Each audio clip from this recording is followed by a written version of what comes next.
I pulled up to Vanessa's house with my two kids in the back seat, both dressed in their Sunday best. Emma, my 8-year-old, clutched the gift we'd wrapped together that morning, a ceramic vase Vanessa had mentioned wanting months ago. My son Jacob, only 6, kept asking if there would be cake at Aunt Vanessa's party.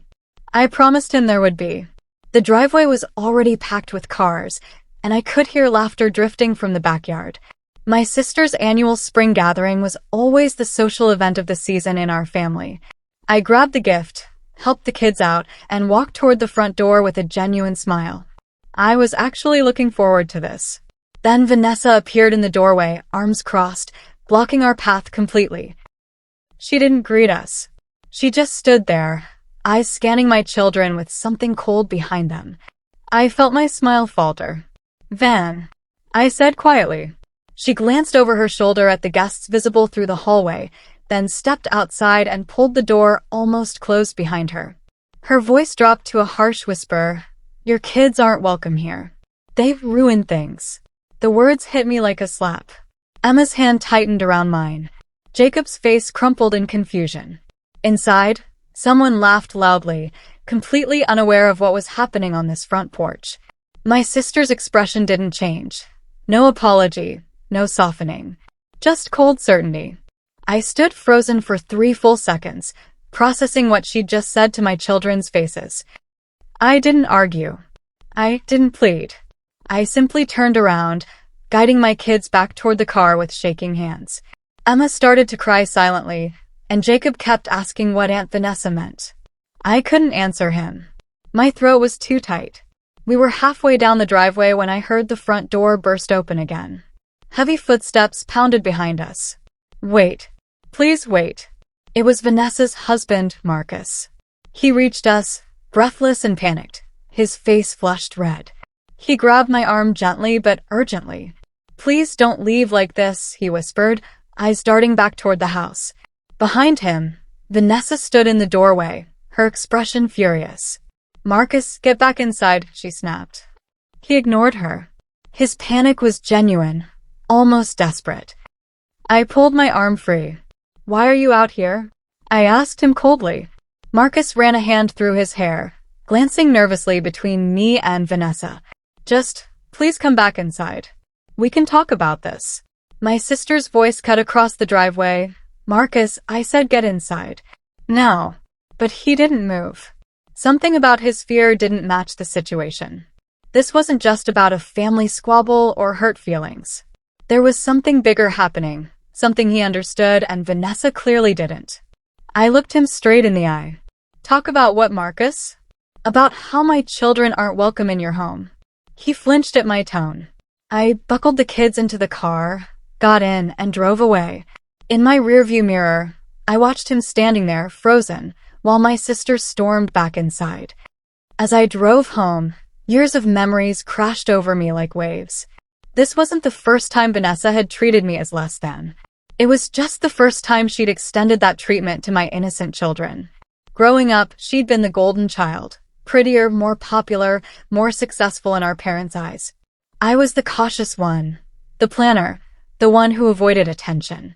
After my divorce 3 years ago, her condescension had intensified. She saw me as struggling, broken, someone to pity or dismiss. At family gatherings, she'd make subtle comments about my situation or my choices.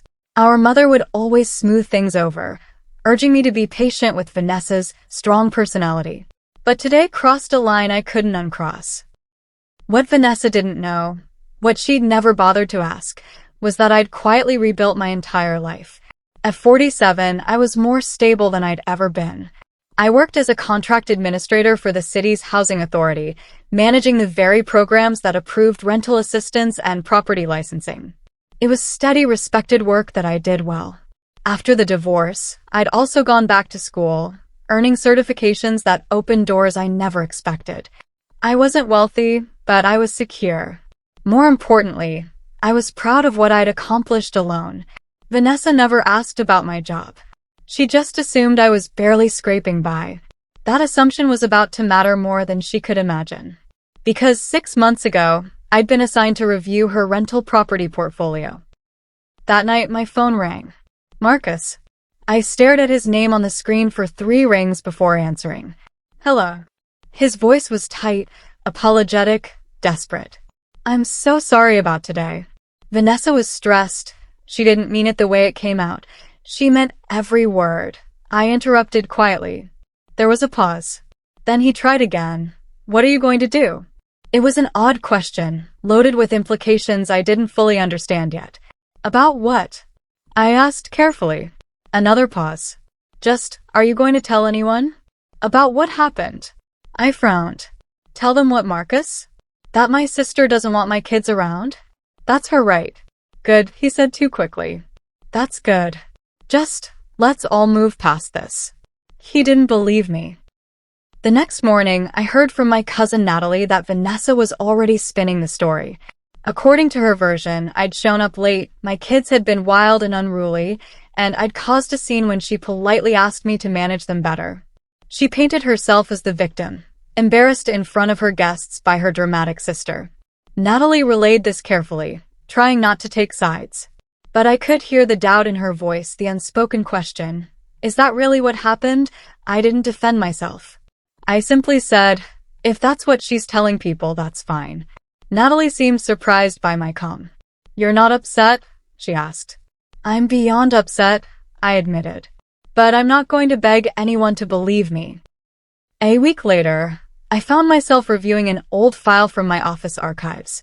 It was a housing assistance agreement from 7 years ago, one I'd helped facilitate when I first started in this department. The property owner had needed guidance navigating the city's rental licensing process, and I'd walked them through every step. The owner's name on the paperwork, Vanessa Hartley. My sister. She'd been building her real estate portfolio back then, buying up older properties and renting them out. She'd come to me for help, not as a sister, but as a city employee who knew the system. I'd helped her, professionally, thoroughly, and without asking for thanks. At the time, she'd taken full credit with the family, bragging about her business savvy. Now, looking at her signature on those documents, I realized something important. I had access to her entire history with the city. I didn't do anything with the information. Not yet. I simply pulled her current files and reviewed them as part of my regular workload. Property inspections, rental licenses, compliance records. It was all there, all legitimate parts of my job. What I found made me pause. 3 of her properties were flagged for upcoming reinspection due to minor code violations reported by tenants. Nothing criminal, nothing urgent.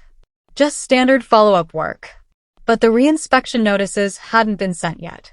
They were sitting in the queue, waiting for final administrative approval. My approval. I stared at the screen for a long time.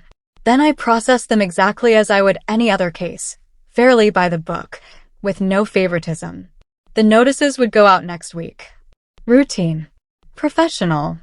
Completely legal. 2 weeks after the party, an official city notice arrived at Vanessa's house. I didn't send it personally.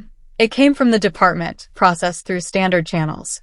It informed her that 3 of her rental properties required reinspection within 30 days to maintain their occupancy licenses. Failure to comply would result in fines and potential loss of rental status. Routine stuff. Happens to landlords all the time. But Marcus knew exactly what it meant. Because unlike Vanessa, Marcus actually understood their finances.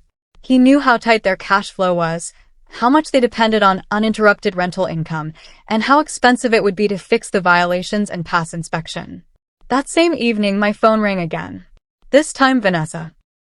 Her voice was honey-sweet, completely different from the cold tone at her door. Hey, I was just thinking about you. It's been too long. I said nothing. She continued, undeterred. The kids should come over this weekend.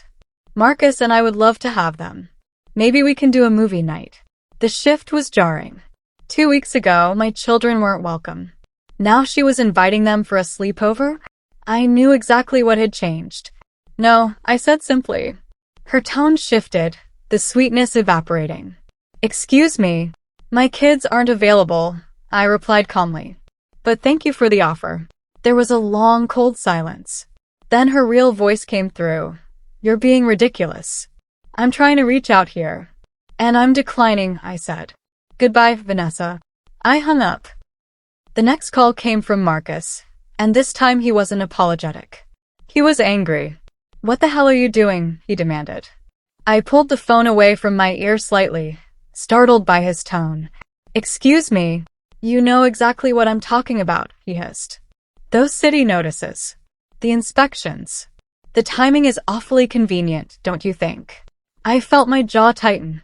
"I have no idea what you're implying, Marcus, but I'd be very careful about accusing a city employee of misconduct." "I'm not accusing, I'm just saying, you should have stopped her at the door," I interrupted quietly. The line went silent. I could hear him breathing, processing. Then, in a much smaller voice, "What?" "When she told my children they weren't welcome," I said slowly, clearly, "you should have stopped her. Right there. At the door." I hung up.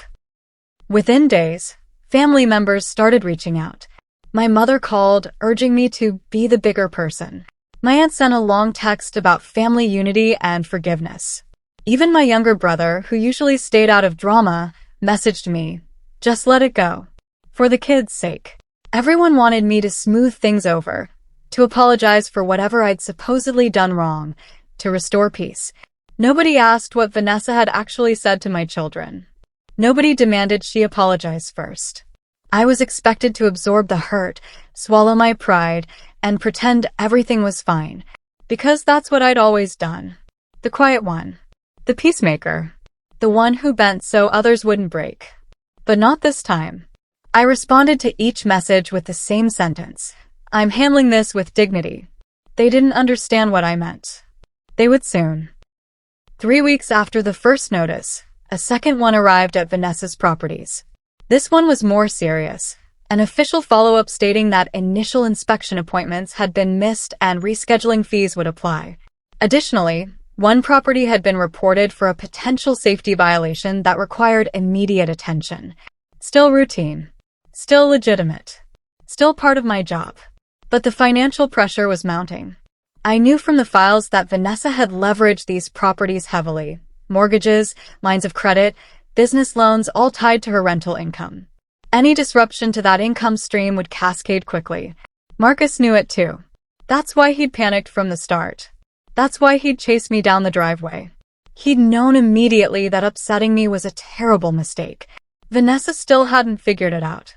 But her confusion was turning to fear. My children asked me one evening why Aunt Vanessa didn't like them anymore. Emma, my 8-year-old, had been unusually quiet since the party. Jacob had started having nightmares. I sat them both down at the kitchen table and chose my words carefully. "Sometimes," I said gently, "people decide that certain others don't belong in their space. That's their choice to make. But here's what matters. When someone shows you that you're not welcome, you don't beg them to change their mind. You hold your head high and walk away." Emma looked at me with those serious eyes. "Did we do something wrong?" "No, baby," I said firmly. "You did nothing wrong. Absolutely nothing." I watched something shift in their faces. Not sadness anymore, but understanding. They sat a little taller. And I knew I'd made the right choice. One evening, Marcus showed up at my door unannounced. I opened it to find him standing there, looking exhausted and desperate. "Can we talk?" he asked quietly. I didn't invite him in. I stepped outside and closed the door behind me. He launched immediately into his pitch. "What if we paid you? For your time, for your trouble, whatever you need.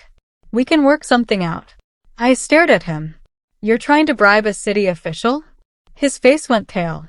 No, I didn't mean, I just meant. You meant you'd pay me to make your housing violations disappear," I said flatly. "That's called corruption, Marcus." He looked like he might cry. "Please. We're drowning here. The inspection costs, the repairs, the lost rental income. It's killing us." "Then fix the violations," I said simply. "Pass the inspections. That's all you have to do." "You know it's not that simple." I looked him dead in the eye. "It's exactly that simple. Follow the rules. That's all anyone's asking." I went back inside. The final notice came 6 weeks after the initial one. This one was unavoidable, irreversible, and completely transparent. Due to continued non-compliance, 2 of Vanessa's properties were temporarily suspended from the rental licensing program pending full inspection and remediation. Tenants were notified. Rental income stopped immediately. The financial impact was catastrophic. Within days, Vanessa's carefully constructed lifestyle began collapsing. The leased luxury car disappeared. The designer shopping trip stopped. The social media posts showing off expensive restaurants went silent. She'd built everything on leveraged real estate income, and now that foundation was crumbling. I felt no satisfaction, only a quiet sense of justice. I hadn't ruined her. I'd simply done my job, fairly, legally, without bias. She'd ruined herself by treating people as disposable, especially children who'd done nothing wrong. At my mother's birthday dinner the following month, Vanessa's situation came up naturally. My uncle asked how her real estate business was doing, and the table went quiet. My mother tried to change the subject, but Vanessa spoke up, her voice tight. It's been challenging. Some unexpected city issues. I said nothing. But my brother's wife, who worked in property management, asked innocent questions that unraveled the truth. Why had the properties been flagged? Had she missed deadlines? Were the violations serious? Vanessa fumbled through answers, and slowly, people began understanding. She hadn't been targeted. She'd been neglectful. And now she was facing the natural consequences. No one yelled. No one made a scene. But I watched as family members looked at her differently. Not with pity, but with accountability. After dinner, she cornered me in the kitchen. "This is your fault," she hissed. I met her eyes calmly. "No, it's yours." A week later, Vanessa called me crying. It was the first genuine emotion I'd heard from her in years. "I'm sorry," she sobbed. "I'm sorry for what I said. Can we please go back to normal?" I took a breath. Normal was never acceptable, Vanessa. Normal was you treating me like I was less than you. Normal was you dismissing my children. I don't want normal. "But we're family," she pleaded. "Family doesn't humiliate family," I replied quietly. "Family doesn't tell innocent children they're not welcome. You chose cruelty over kindness, and you're facing consequences. That's not my doing, that's yours." She started to argue, but I continued. "If you want any relationship with me or my children moving forward, you need to genuinely understand what you did wrong. Not apologize because you're scared or desperate. Actually understand." Then I hung up before she could respond. 2 months later, I heard through family that Marcus had filed for separation. He'd apparently reached his breaking point, not with me, but with Vanessa. He was tired of covering for her mistakes, tired of her refusal to take accountability, tired of the financial chaos she'd created through arrogance and poor planning. He moved out quietly, taking very little. The split wasn't about money or property. It was about honesty. He'd finally chosen to live in truth rather than propping up her illusions. I felt a strange sadness when I heard. Not for their marriage. That was their business. But for how completely her world had unraveled. She stood alone now, forced to face what she'd built and how poorly she'd built it. And I realized something. I didn't want her to suffer forever. I just wanted her to understand that actions have weight, that words leave scars, that children remember cruelty. My kids stopped asking about Aunt Vanessa. They moved on with the resilience children possess, filling their lives with school, friends, activities, and the security of knowing they were loved and wanted. Emma joined a soccer team. Jacob started taking piano lessons. They thrived in an environment where they didn't have to question their worth or wonder why someone who was supposed to love them had rejected them. That absence in their lives, Vanessa's absence, ended up being a gift. They learned early that some people don't deserve access to your heart, even if you share blood. And watching them stand taller, laugh louder, and embrace life without that toxicity, I knew I'd made the right choice. They were better off. We all were. Months later, I received a letter from Vanessa. Not a text, not a voicemail, an actual handwritten letter. In it, she tried to explain herself. She talked about stress, about jealousy, about feeling like she was losing control and lashing out at the wrong people. She said she'd been in therapy, that she was working on herself, that she understood now how deeply she'd hurt us. The letter ended with a plea. I don't expect forgiveness. I just want you to know I'm sorry, truly sorry, for everything. I read it twice, then placed it in a drawer. I didn't respond. Not out of cruelty, but because words on paper weren't enough. If she genuinely wanted to rebuild anything, it would take years of consistent change behavior, not a single apology. And I wasn't ready to open that door yet. Maybe someday, but not now. Silence was my answer. Looking back now, I realized something important. I didn't ruin my sister's life. She dismantled it herself brick by brick through years of entitlement, carelessness, and cruelty. My only role was refusing to shield her from consequences anymore.